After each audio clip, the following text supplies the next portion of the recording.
بسم اللہ الرحمن الرحیم۔ السلام علیکم ناظرین، آپ دیکھ رہے ہیں میرا یوٹیوب چینل۔ میں آپ کو بتانے جا رہا ہوں پیغمبر دو جہاں حضرت محمد صلی اللہ علیہ وسلم کے واقعات۔ جی ہاں، بنا وقت ضائع کیے شروع کرتے ہیں۔ پیغمبر دو جہاں حضرت محمد صلی اللہ علیہ وآلہ وسلم کو صادق امین کے لقب سے جانا جاتا ہے، یعنی کہ پیغمبر دو جہاں سچے امانت دار ہیں۔ حتیٰ کہ کفار بھی آپ کو سچا اور امانت دار کہا کرتے تھے۔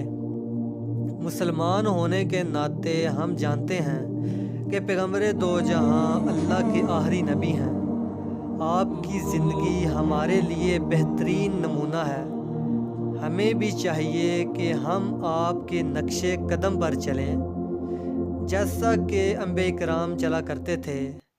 پیغمبر دو جہاں پر دل و جان فدا کرتے تھے، یعنی کہ اللہ کے حکم کو مانتے، آپ صلی اللہ علیہ وسلم کی سنتوں کو زندہ کرتے۔ دوستو، ہمیں بھی سچے مسلمان ہونے کے ناطے کچھ کر کے دکھانا چاہیے۔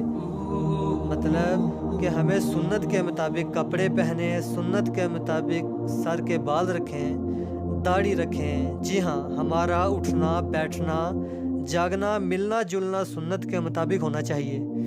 جیسا کہ جس سے محبت ہوتی ہے، جیسے آپ جانتے ہی ہیں کہ جس کو محبت ہوتی ہے وہ اس کے مطابق بننے کی کوشش کرتا ہے، یعنی کہ سچے عاشق ہونے کی علامت ہے۔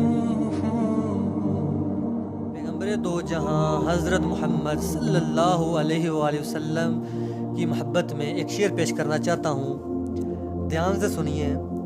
نکل جائے دم تیرے قدموں کے نیچے، یہی دل کی حسرت یہی آرزو ہے۔ آخر میں میرے چینل کو شیئر، لائک اور سبسکرائب کیجئے۔ اپنا خیال رکھیے۔ السلام